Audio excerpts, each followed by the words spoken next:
This is the Dream Team podcast. Back for another. Today we're going to be doing internet governance. Yeah. Anyway, clearly, I think we're all going to say something about internet governance. Hey, basically, what I have for guys today is just like You forgot intros. Huh? Intros. Oh, I'm sorry. Intros. Alright, please, from my left, let's introduce Hi ourselves. guys, my name is Jeremy Thairu. Welcome to the DT pod. Hope you enjoy. Great. Now we have your host, the hostess, the mostest. It's Kazungu here. My name is Larry, and yeah, we're gonna take you guys through just basic fundamentals to do with internet governance.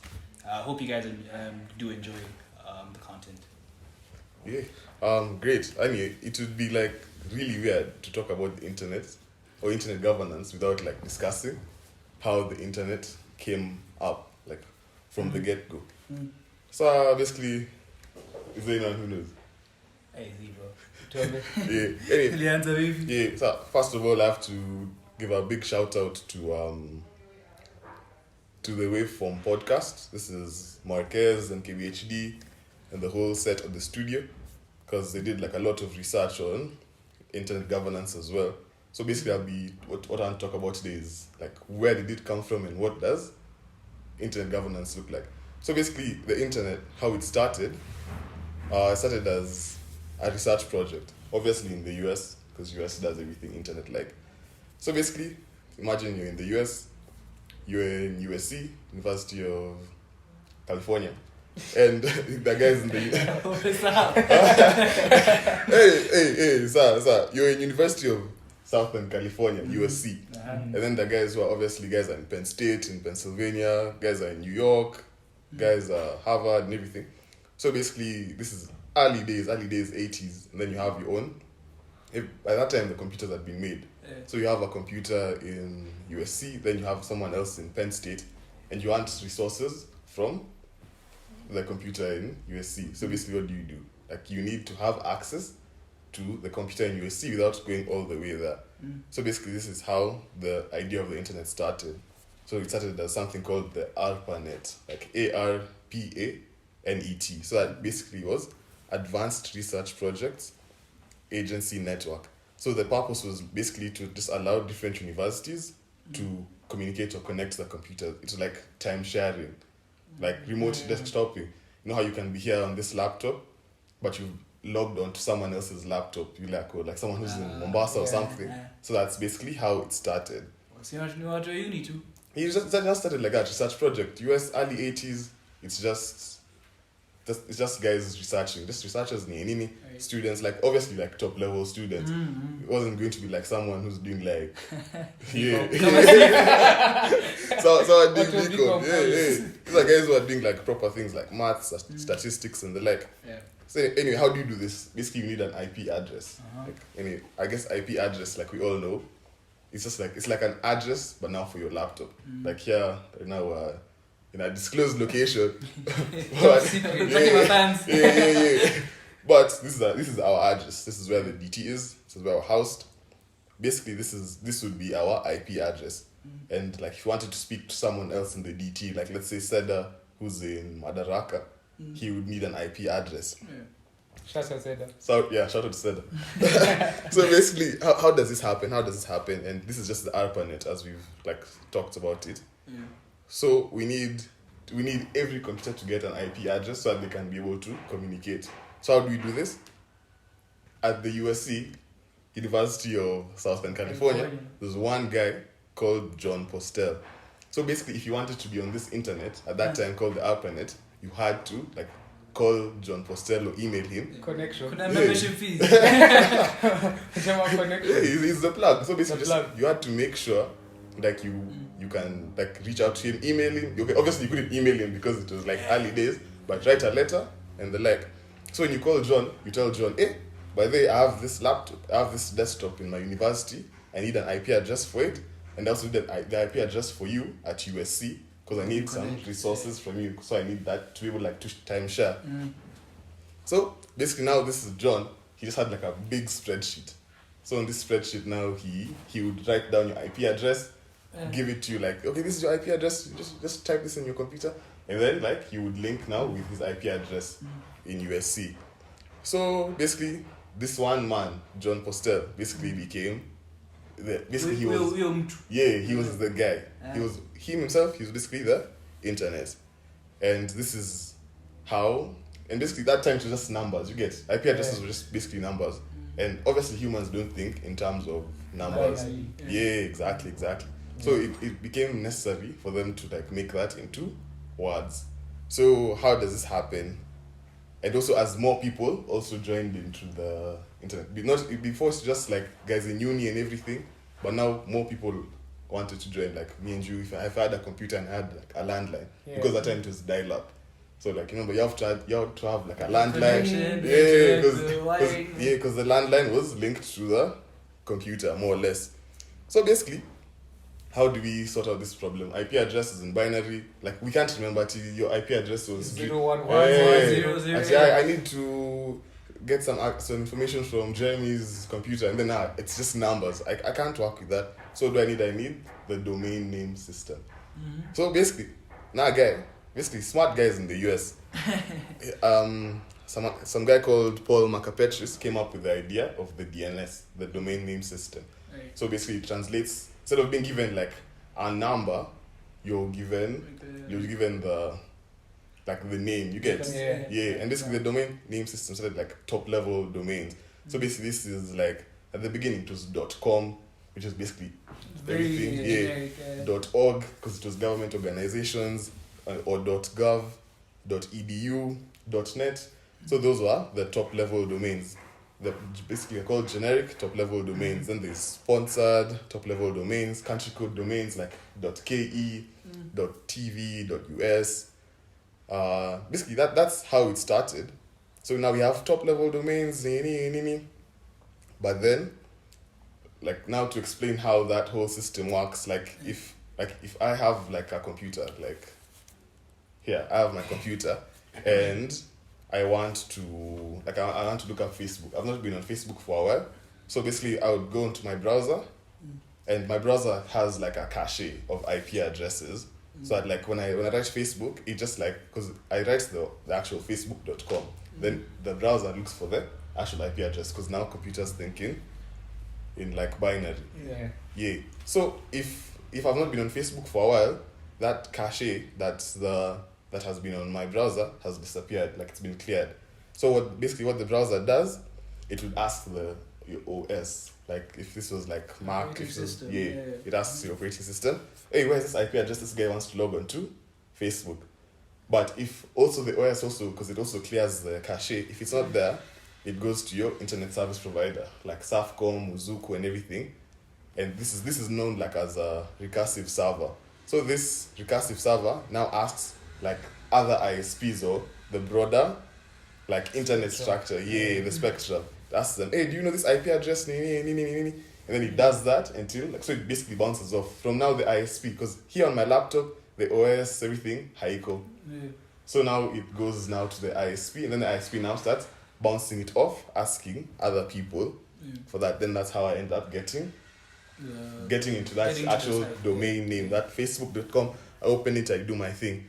So basically, the internet has been moving fast. Everyone has gotten to the domain name system. Now John, remember the guy, John Postel. Now they give him a name. They call him the IANA, which is IANA, which is basically the Internet Assigned Names Authority. So basically he was the authority. Because it was still him, you still have to call him. You have to ring him up. He would still be the one authorizing. Because it was still him. So it was Internet Assigned Numbers Authority. That was him. That was John. Okay. So all this time, it's like the domain name system has been implemented and everything, but you still have to call him up and tell him like, hey, I want this domain. So the issue is how, like, what if I said I was facebook.com before someone else? You get before the main Facebook. You get, and there's nothing you could do because he just worked on a first come first serve basis. So basically there was a problem there. So from this IANA, now the US government realized, hey, we need to do something more we can't just leave it as the IANA. We need now like a proper body to do this. So the tendering process then ICANN, what we know as ICANN, which is the Internet Corporation for Assigned Names and Numbers, gets the tender.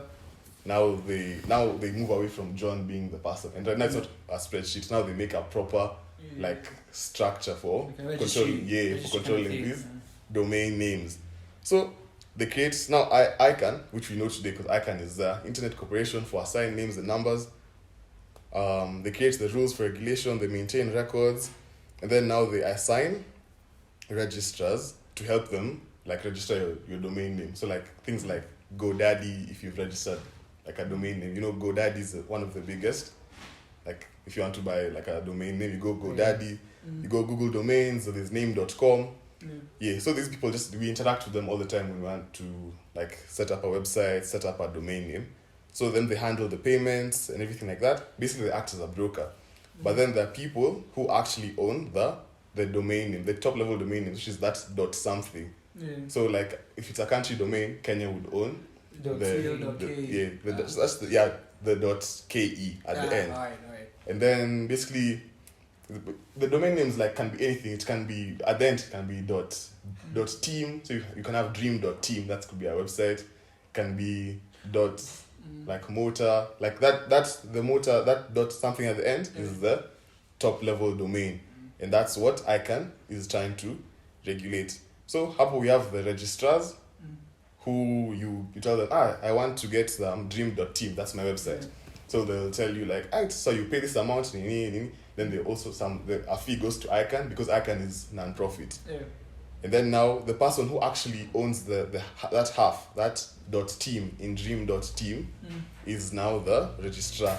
Like these are people who they go to ICANN and say, hey, we have the infrastructure to maintain that top level domain because ICANN can't do it by itself. So we have a company like Donut Incorporated, which has changed to Identity Digital. It basically owns all that domain, that .team. So when you look for dream.team, some of the ones who are maintaining that domain name for you, it's not ICANN, it's the registrar. So basically there's an issue now because of this domain name system. There's like an issue because remember how I've explained that if I go onto my laptop and I want to get Facebook and it's not in my on my website cache, it's not on my OS cache, so now the internet service provider has to do that thing for bouncing against other ISPs until it gets it. So now the issue in the early days is, what if someone, because it basically asks the other ISPs, hey, what's the IP address of Facebook? So if someone else replicates that process, or gives the wrong answer. So basically it intercepts that question. It gives the answer the wrong answer. So it says, oh, this is the correct IP address of facebook.com, or let's say even worse, of KCB Bank. Right. So when it gives that, now your ISP says, okay, I found the IP address. This is directed to that. Yeah, it directs you to that. So now you go in, you fill your login details. Now it directs you now to the proper login details. But what does that person have? They have your information. So you get exactly. So they have your data, and if like now they have your bank and everything, as in you're done basically, because now they log into your bank and they steal like your money. So that was the main issue that ICANN had to deal with in these early days, which is not even early days per se, because this whole thing. When was this like happening? It's like 20th century. It's like it just happened in 2010 is when. Around 2010, 2010 is when the regulation started. Because basically what I've explained right now is called DNS cache poisoning, or like DNS cache spoofing. So basically that ISP resolver, it's the query is intercepted and it's given a false answer, and that false answer steals your login details, and with that basically problems. Can steal your money, can steal your social security number if you're in US, if you're here, Huduma number, your information, something like that. So basically, how does ICANN resolve this issue? They decide we need like a key sign. We need that to be key signings. You get? We need that to be a public key cryptography. So basically, you know how when you go to a website, there's like a small padlock. So on basically, Chrome, or even any website. Like if you open like the SLR website, and now there'll be like a padlock. Uh, We'll insert the padlock here. Yeah.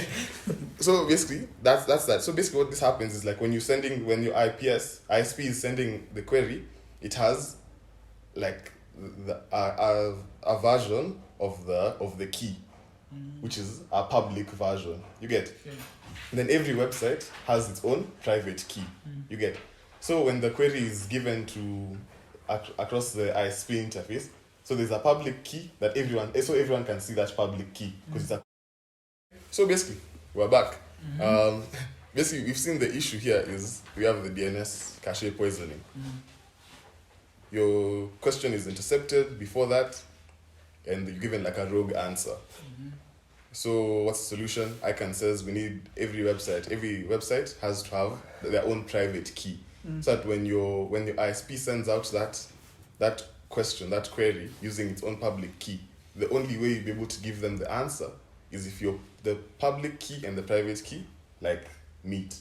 So basically, that nefarious actor who was intercepting doesn't have the private key because it's not the real Facebook or KCB.com. Yeah.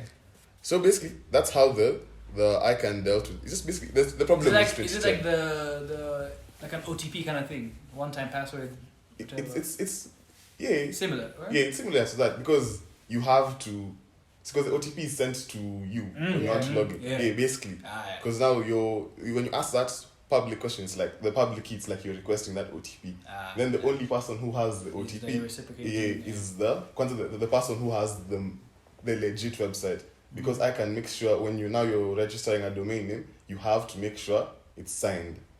Yeah, and this is basically, you see how you have a website and it has HTTPS. Yeah. That means the S just stands for signed. Like you have a key to your whatever. So basically that's how ICANN dealt with this issue. And now they have a signing ceremony. Basically, yeah. Like every 3 months, because like there's 7 keys that have to be like signed.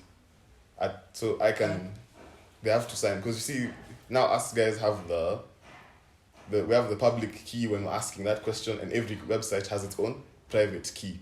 But who has the major keys to the internet? Like who's controlling to make sure that there's even an infrastructure for everyone to have their own keys?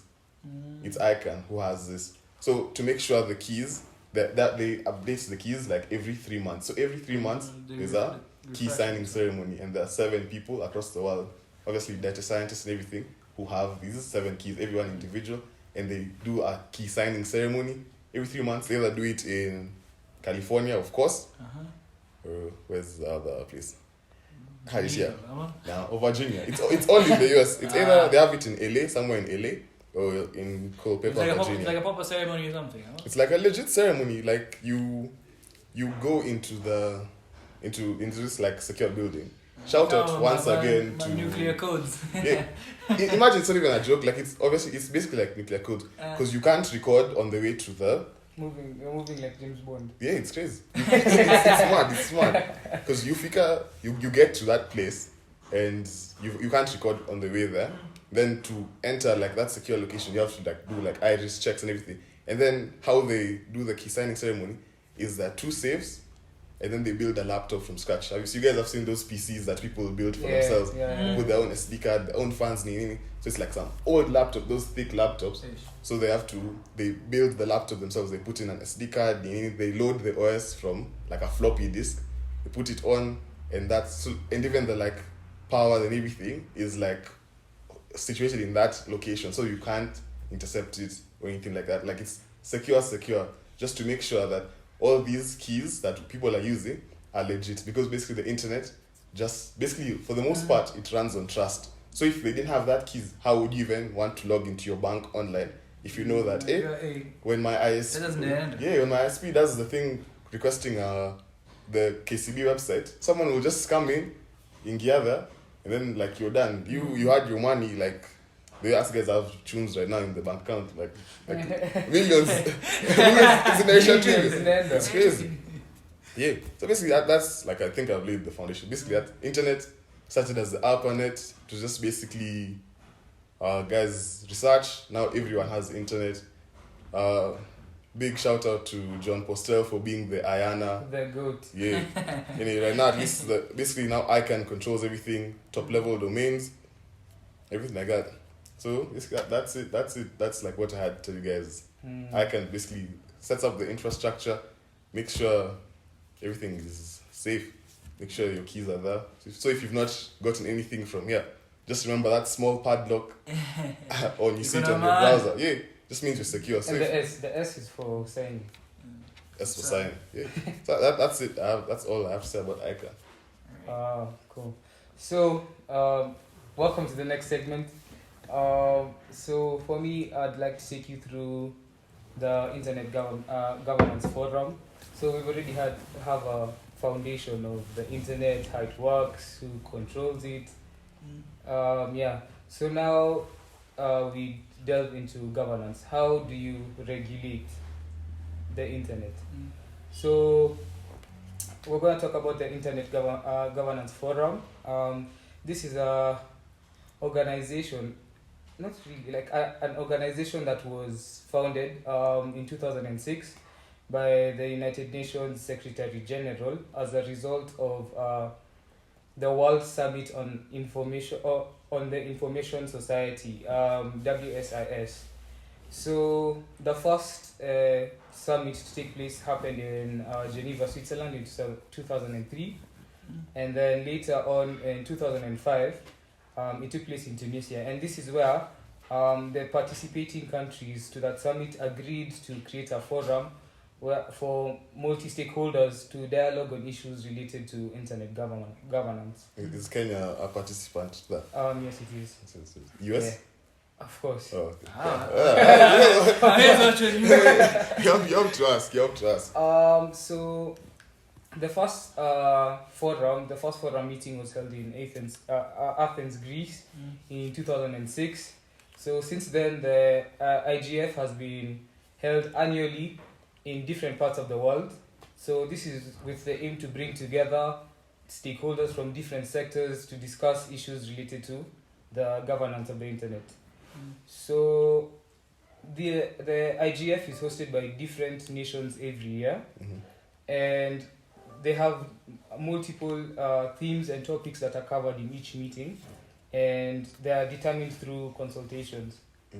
Like you as an individual can give out a topic that you think needs discussion. So they normally have a place where you can come. You've been thinking about this issue and you think it's of importance. It's open to the public, by the way. It's open to everyone.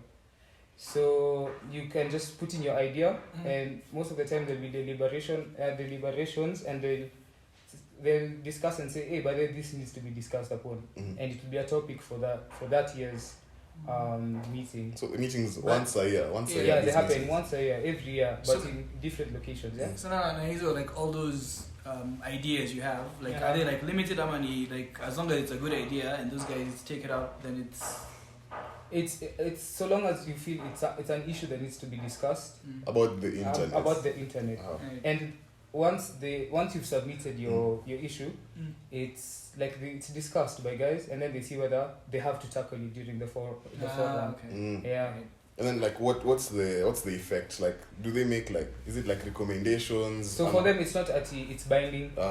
It's just like goodwill basically, but they give like reports. Yeah, they give reports and they give recommendations. Now it's up to the individual nations or like ICANN to take it up and implement it into their works. Yeah, ICANN is a participant in the IGF. Yeah.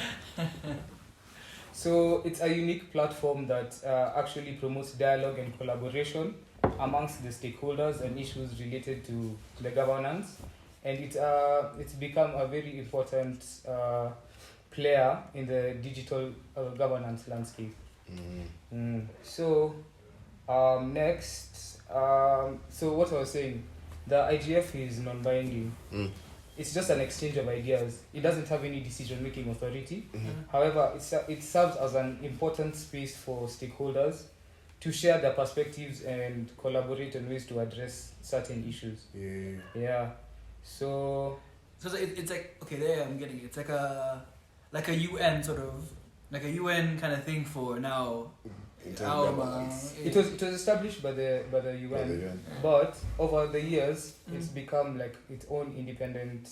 Wait, so like guys are to come out like Google and stuff, like, or is it like only like at an intergovernment level? No. So the stakeholders who are involved are the governments, civil society organizations, the private sector, Kina Google, those guys, and then the technical community, engineers, end users, me and you, and then international organizations.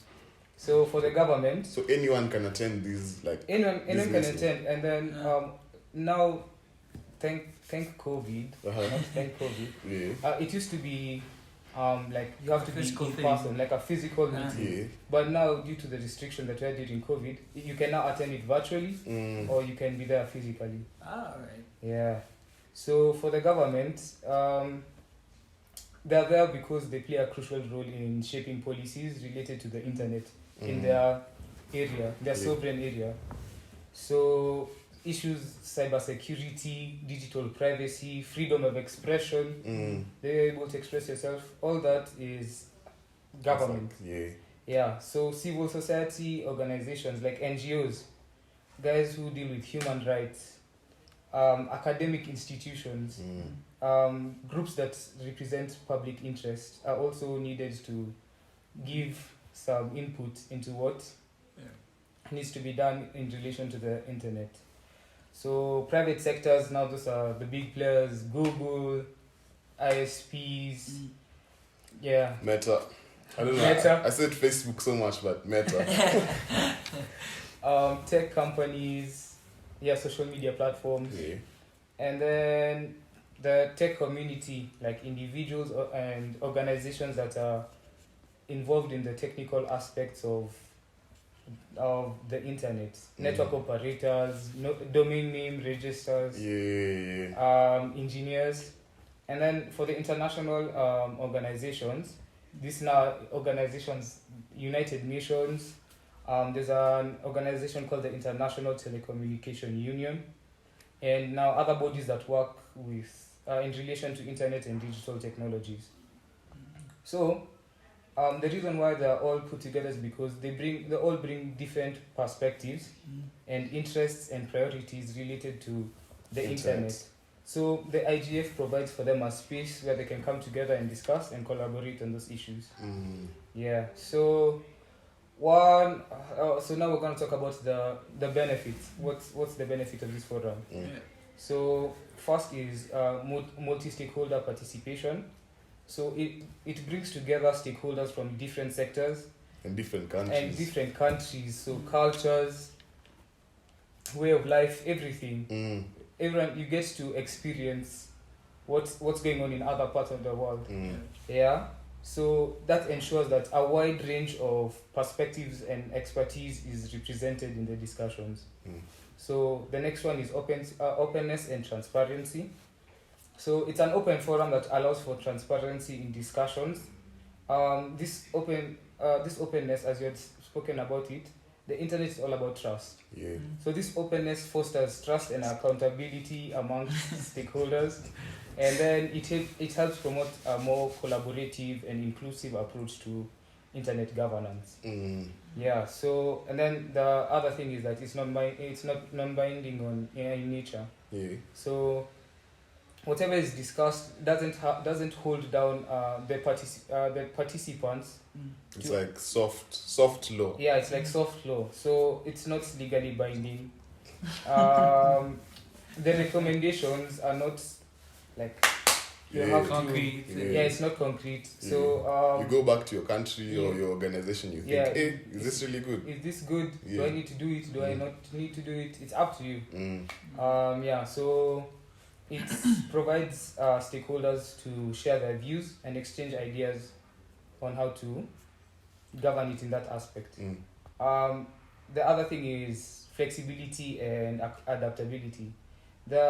Due to the fact that it's a yearly concurring event, and people have experienced they've had different experiences throughout the year in relation to the government, to the internet.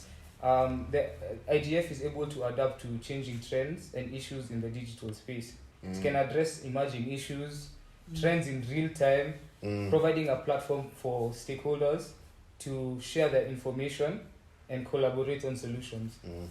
The next thing is global reach. It's open to everyone across the whole globe. Yeah.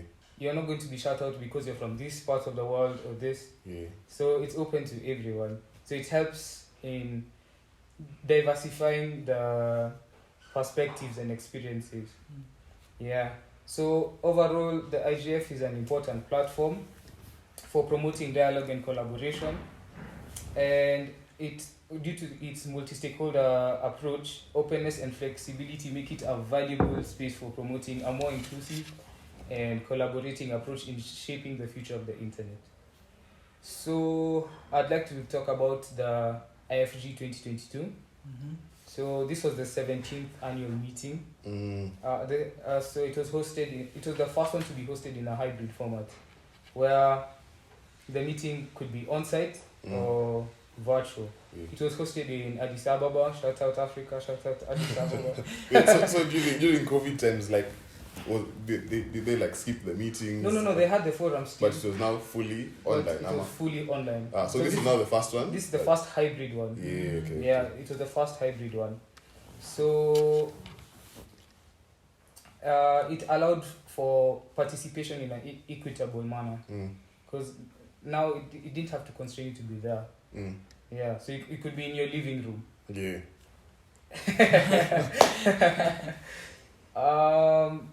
So the overall objective was to make participation meaningful and inclusive for all participants. So the theme for that edition was resilient internet for a shared, sustainable and common future. So the main topics that were discussed there were connecting all people and safeguarding human rights, avoiding internet fragmentation, and governing So data. you don't know what internet fragmentation is? Relax, I'm coming to it. So Tranquilo. So governing data and protecting privacy, enabling safety, security and accountability, and then addressing advanced technologies. In this case it was AI. Yeah. So for the first topic, connecting all people and safeguarding human rights, the UN Secretary General proposed a global digital compact with the principle to connect all people in the internet, including schools. Yeah, so it recognizes that internet connectivity and access have become prerequisites for ensuring livelihoods. Like, people depend on the internet to live at this point in time. So what was to be discussed was ensuring that the livelihood, safety and education for the people all over makes it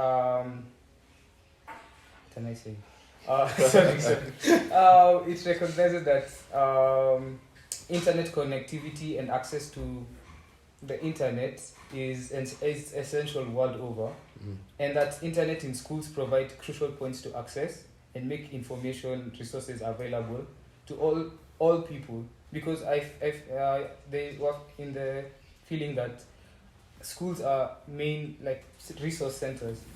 Like anyone, it's beneficial. Like anyone can access like public schools now, providing internet services in those areas. Guys are able to access the internet, do whatever they need to do.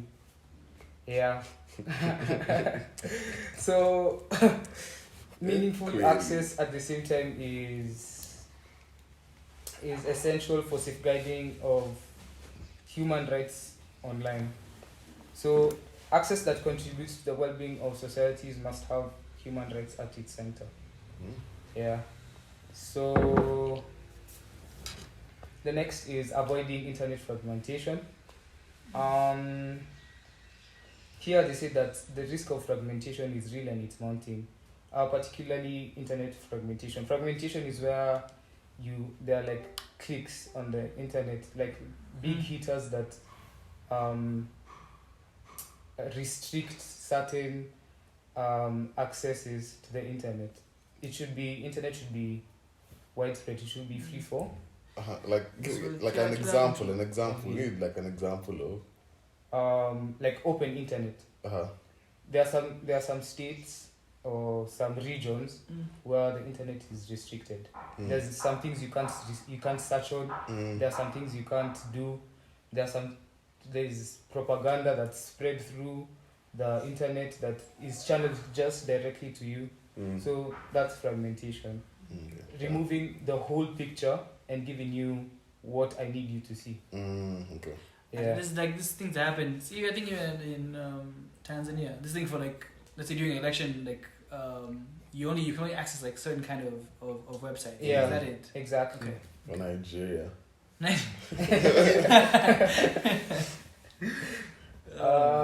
Yeah. So content blocking. There are some countries like North Korea. Right. Yeah, they can't access certain things. Right. Yeah. So that was one, and then governing data and protecting privacy. So in order to harness the significant promise of data, like data is so valuable. Economically, personally, it's very vital. It's a very vital aspect. So discussions were relaunched to around governance, specifically touching on integrity and the protection of citizens' privacy. So the issues that were related to the theme were like big data, cross-border data flows, data privacy and protection, data services, regulation of data. So that was what was touched on. So the next is enabling safety, security, and accountability. Here, they were of the view that safety and security should be widened to include persistent challenges of online misinformation and disinformation. Especially, it came up especially due to there have been factors of during COVID time. There was a lot of misinformation going around. Right. So it's posted a lot of risks to what is actually true and what is not. Like what should be actually consumed as true information and what is just propaganda. So so it made a clear need for accountability, especially in the criteria for misleading content. So, and then the last topic that was discussed was addressing advanced technologies, including AI. Now, AI is now the new big thing. ChatGPT. Yeah, ChatGPT. We have autonomous driving cars. We have this one for DALL-E. Yeah, DALL-E. Yeah. So here they were discussing how to take advantage of the opportunities offered by advanced technologies while addressing the related challenges and risks that not one actor will take up as its own. So multi-stakeholders were in dialogue and cooperation, among them governments, intergovernmental organizations, tech companies, civil societies. They were required to ensure that these technologies are developed and deployed in a human-centric and human rights-based manner. Yeah, so the examples of issues that were talked about were artificial intelligence, robotics, smart devices, blockchain, augmented and virtual reality, quantum computing, self-regulation, and human rights. I don't know what quantum computing is, but yeah. So as I finish, I'd like to talk about the IGF 2023. Has it already happened? No. It's happening. The same dates every year, like around the same time. No. It varies. Yeah. So this year's edition will be hosted in Japan, in Kyoto, from the 8th to the 12th of October. I still think the forum for giving out your ideas is open on the IGF website. It's igf.org. You can go. Put a link. Yeah, we'll put a link. The link will appear. It'll appear somewhere here. Hapo chini. Yeah, so it's happening between the 8th and the 12th of October this year, 2023. And yeah, so we're still waiting to be told the topic and the main theme of the event. So yeah, that's all I have for the internet governance. Yeah. Cool. That was a good sort of institutional kind of framework. I think from both Kaz and Jeremy. Now, for my part, it would be a digital sin, if we call it that, not to discuss issues to do with privacy, because a lot of what both Kaz and Jeremy have talked about in terms of what do you call it? When you're liaising with this person, I forgot his name.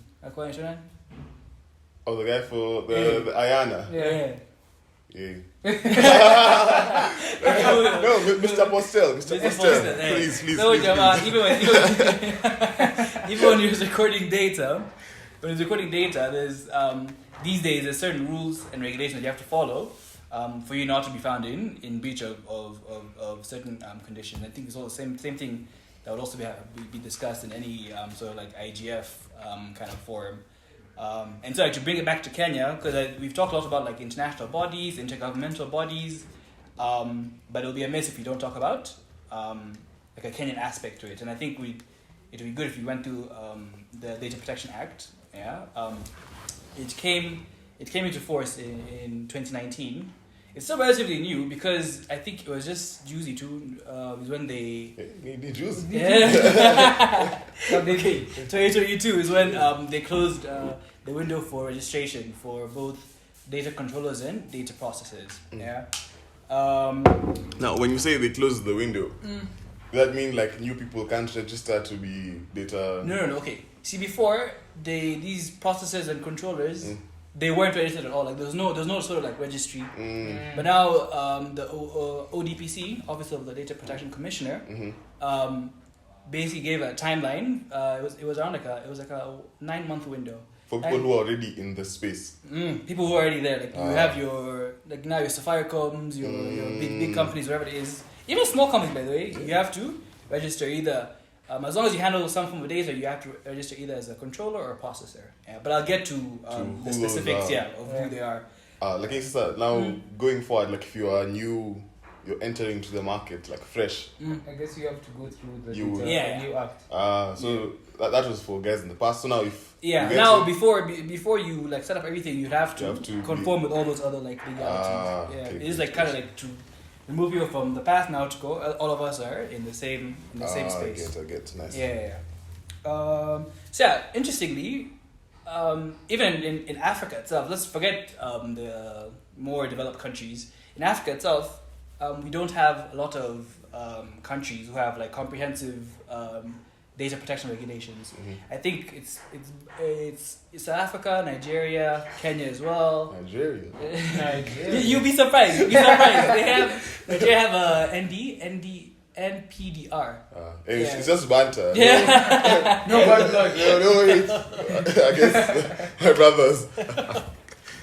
No beef with Nigerians. No beef with Nigerians. Yeah. So I guess in Africa, I think it also has to do with, if you can tell, there's like a trend in terms of where the hubs with a lot of people are. So you have South Africa, South Africa, you have Nigeria, Kenya, who have Savannah. who have legislated on such things. And then you have, surprisingly, you have countries like Ethiopia, Sudan, who haven't sort of, they obviously do have some kind of provisions for data protection, but it's not as comprehensive, and like the statutes are kind of scattered, so there's no like cohesiveness. So yeah, Kenya in formulating its Data Protection Act was very heavily influenced by the EU GDPR, and like the EU GDPR is like the holy grail of like data protection. What is GDPR? Like, what does that stand for? General. I don't know. Will it search sure. GDPR? Yeah. Fair. So now a lot of the things that are in the Data Protection Act have been borrowed from the EU GDPR.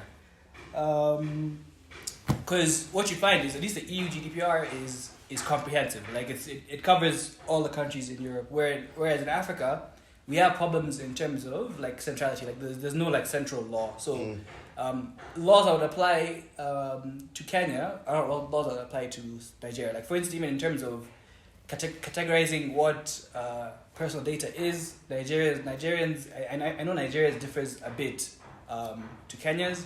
And even in terms of like the notification window, like when to report a data breach, I think Nigeria's is something like 24 to 48 hours, whereas Kenya's is you're given a 72-hour window. Yeah. So we get down now to narrow down to now the Data Protection Act in general. So I think it's Section 2. Section 2 of the Act basically talks about what a processor and a controller are. Yeah. So it's legalese, but I'll give you the legalese and I'll try to explain it the way layman kind of language. So a processor is described as someone or an entity who processes data on behalf of the controller. A data controller is someone or a legal entity who determines the purpose and means of processing data. But in a very broken down kind of format. The controller basically, if you're thinking about like the human body, yeah, data controller would be like the brain, yeah. Brain determines how and where you can process data, etc. And then you have the processor. The processor, I guess, functions I don't know, like your limbs, yeah, like the sensory organs. Yeah, like biology. No, like the 5 senses. You know. Yeah. So the processor gets information from the controller.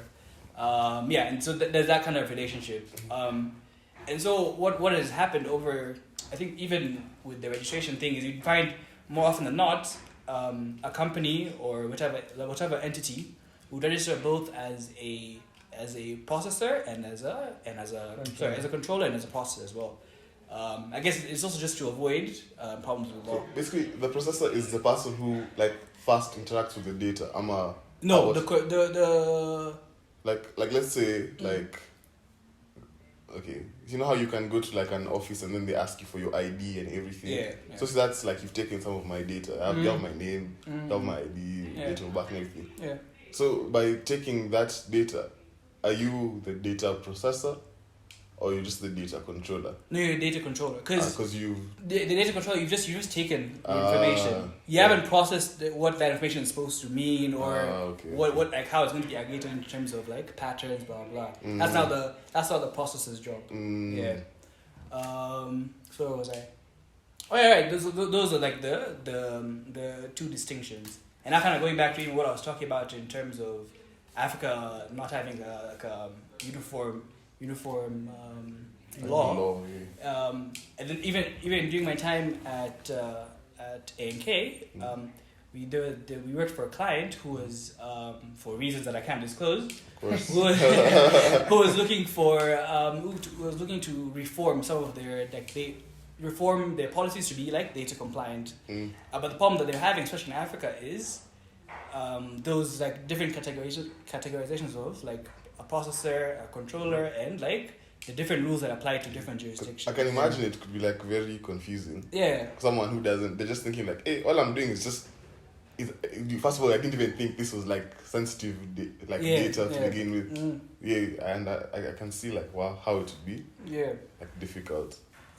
So, what now? I think would be the next step is in terms of if you can get the AFCFTA, the free continental trade area institutionalized, then we can start talking about maybe like a uniform sort of like regulation across the board. But until then, it's very much country to country. And then from controllers, processors, we can talk about personal data, and personal data basically just refers to it's any information that can be identified or related or like tied to an individual. It's a very very like rudimentary kind of definition. Section 24 of the Data Protection Act talks about how not only are you supposed to either register as a processor or controller, but you should also have a data processing officer. But the good thing about data processing officer is it doesn't have to be you. Like, it doesn't have to be the company. Because think of Safaricom. So Safaricom would, I don't know, can enlist another company. Sorry, not enlist. Enlist is a funny word to use. Contract. Yeah, contract another company who has expertise in like data protection to act as almost like a referee. Do you know, like? But isn't that a bit shifty? Because personally, I know I've given my data to Safaricom. But Safaricom is now giving my data to another entity. But isn't the entity... they're not giving data to another entity. This other guy, is making sure this compliant. Yeah. The processing officer just make like a referee, just make sure like you're following the rules. Oh, yeah. Okay. It's like you kind of like an auditor. Yeah, it's like an auditor more or less. Okay. You just they can inspect your systems and like tell you like where you need to improve, blah blah kind of thing. Yeah. So that's also a pretty good requirement. So that's for any company that's... Yeah. It doesn't matter whether you're a data processor or a data controller. As long as you DPO. Yeah. That's pretty much it. That's like the kind of like structure of like the kind of people you have to have. It has to, obviously it's run by like the government, like not only government but intergovernmental. Because even in the conceptualization of the Data Protection Act, it wasn't just state backed. There was a period where the regulator also took opinions from private companies, your Safaricoms, I don't know, banks. Yeah, banks as well. Yeah, all those guys were stakeholders in coming up with like a draft sort of like regulation.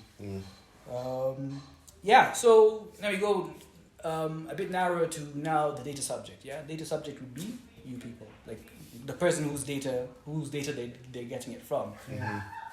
And so section 26 basically talks about the rights a data subject has, and these are things to do with very, very law-based principles, like consent. You have also the right to be told what your data is being used for.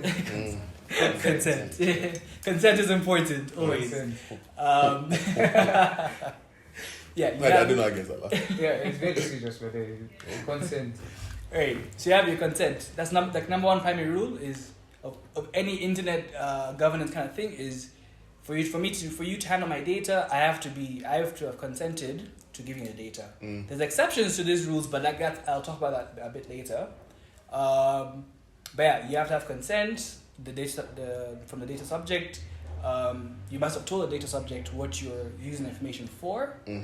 And you must also provide a mechanism for the data subject to also withdraw the data that they've given to you. A lot of companies could be found with problems in that respect. I think it was a One Africa kind of building where there was that whole they take your data and you don't know what they're doing. Yeah. It's your right to ask. Hey, why do you need this? Data? Why do you need this data? And also fundamentally, you can also refuse for someone to take your data. Yeah, I don't think a lot of people know that. Like you can be like, nope. Yeah, we've gone up very, very Kenyan based in terms of. What would man? Hey, story for another day. Yeah. Now with the thing especially with consent is sometimes it can look like you've given consent, but you actually haven't. I think even it's one of the biggest cases actually. They've been given like the biggest fine. That's in the. This is still the One Africa story. No, not One Africa. It was using the EU GDPR. Can you guys guess as in think of the most the company that you just think would be problematic with Meta. Nah. Google.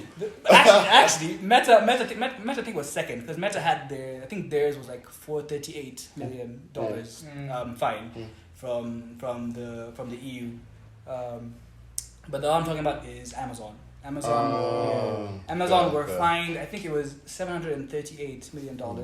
Because usually the provision is when you're found in violation of like data principle, data conduct, it's either 1% or 1%. It varies. There's some places where it's like 1%, like Nigeria is like 2%.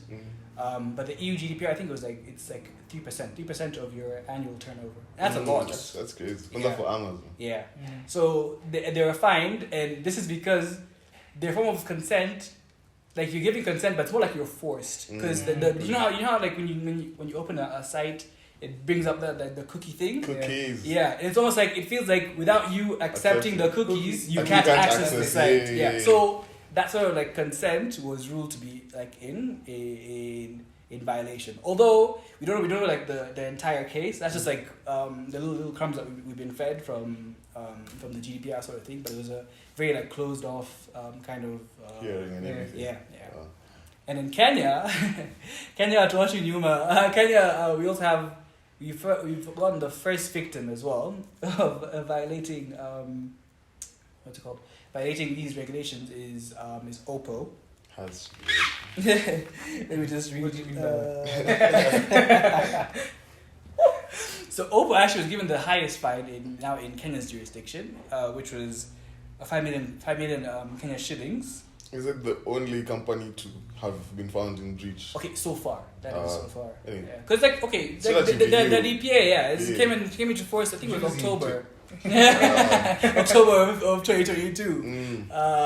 Not came into force, but it's like those now the implementation of it now was in force. Yeah, so Oppo was fined 5 million Kenyan shillings for, I think it was something similar, flouting some data handling practices, and what do I call them? Data subject had complained that they don't feel secure with what the data they gave, because like they were asked, I think, follow-up questions, whatever. You know those things like they call you or that kind of thing. Okay. Fair. Yeah. And this being Kenya. Yeah, exactly. Yeah. It's that kind of problem. So yeah, always as a data subject, you have to remember you have your rights. And then we go to collection of personal data, which is covered under Section 28 of the Act. And yeah, this base talks about how you can either consent directly or indirectly. Now, this is what the exceptions I was talking about in terms of you can consent directly, as in, yes, you can take my data, use it for this, this, and this. Then there's indirectly in terms of, one, if your data is like, I won't call it like factual, but if your data is in the, it's in the public it's in the public domain. Everyone knows. Yeah. Like it wouldn't be the data processor or data controller wouldn't be found in violation of such for using that data. I think indirect usually has to do with just things that are in the open public domain. And there's the other thing, which is also a problem. It's a problem with the DPA, and people are commenting where as in, if you give me consent to use my data once, there should be, the GDPR has this thing where they have to ask you again for consent if they're going to use that data again, like for something completely different. Yeah, if you had just accepted for it to be used. Yeah, like for instance, I'll give you an example. If we're here and I took your data to I don't know, think of a reason. I took your data to write a project. Specific project. Then next time, let's say I want to use the data again to now write a report. Write a report or give your data to like the government or something like that. Like ideally, it should be you have to seek the consent again. But there's a kind of like a loophole, like a gray space in the DPA in Kenya, whereas as long as you're getting consent the first time, there's no sort of like recourse for what happens if you want to use the data again. And it's been a problem in terms of how the data is collected. I think they would need to sit down and kind of look at how they would amend that. And then I guess go to the more, I don't say more important things, but the more heavier things in terms of the duty to notify. And this is covered under Section 29 of the DPA. Something I touched on before in terms of like you have to notify the data subject why you're taking the information and all of that, and you have to give them like reason. I think usually it's like a kind of like a form that you'd fill. It's standard. It's a standard form. Yeah, standard form. It's in one of the schedules in the Act. Yeah. But I'm yet to see, because there's a ton of places where you go, and then like it just there's no form. Yeah. I've never Just that there's no form. form. And in terms of like think of like the internet, like that sort of information can make people access so many different parts of someone's life that it's funny, not really funny, but it's scary. Funny as in funny in the weird sense, as in that. Funny, haha. Yeah. Funny strange in that we don't have I guess a proper sort of mechanism, or like we also haven't developed the culture of protecting data. The same way how recently a cabinet secretary, I will not mention who they are, was putting personal information of someone else on Twitter. I think you guys saw it. That was a bit Ideally, that's like a it's a breach of major thing. Yeah. And at least in Kenya we don't have those practices like identity theft. It's not yet. Not yet. Yeah. So it's not like not as big as like other places. Yeah. So I guess we haven't developed that culture. Okay. Yeah, I get. Yeah, because you also have to even when you as a data subject giving this information, the person collecting data has to give you assurances of like security, all that. It's something that people take for granted, but it's very central. The next thing is Section 31 of the DPA talks about risk assessment. Whereas you as a processor or as a controller, you have to provide what's it called, like a risk assessment to the ODPC in terms of we've collected this data. There's a possibility, whether it's a high or low possibility that data could be breached. It's more or less just formalities so that when there is eventually a breach, there are like relevant steps that the authority can take or can help to mitigate. And one of the penultimate things I'll talk about is Section 39 of the Act, which talks about the processor or controller retaining personal data as long as it's reasonably necessary. As we all know, it reaches a point where like you have data that once you've used it for a specific purpose, it becomes like it's not useful anymore. Where in an ordinary sense, you'd be forced to, not really forced, but like you would be expected to get rid of that data. Because like things like cybercrime or someone accessing that information to do whatever it is that they're going to do. But the problem with law as well is that discretionary kind of like reasonably necessary is not it's not really codified. We also don't have case law that can kind of like guide people. Still fresh. In terms of like what is reasonably necessary. So it's still very discretionary based, and probably there's the data protection regulations kind of supplements it a bit, but it's still very at a very rudimentary level. And then now to like the big things, Section 43, which talks about notification of breach. Now, let's say you notice in your systems that some unusual activity where someone is logged in, whatever, and you can reasonably attribute it to not someone in your organization. In Kenya, you're expected to notify the commissioner of this within 72 hours. Yeah, this is what I was talking about. You're supposed to notify the commissioner in 72 hours. You're supposed to notify the data subject or the data subjects that you would expect them to have. How do you expect them?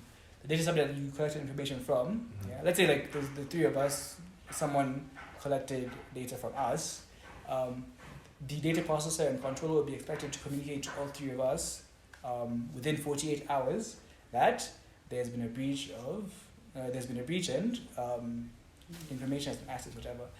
To be honest, this regulation, even from the little things I've read, even in the EU, it's been problematic because most big tech kind of like firms have a way out of I guess it's like notification, because there's a thing for whether it's a big breach, small breach, because like we don't have like a codification of what a big breach looks like, big breach looks like, etc.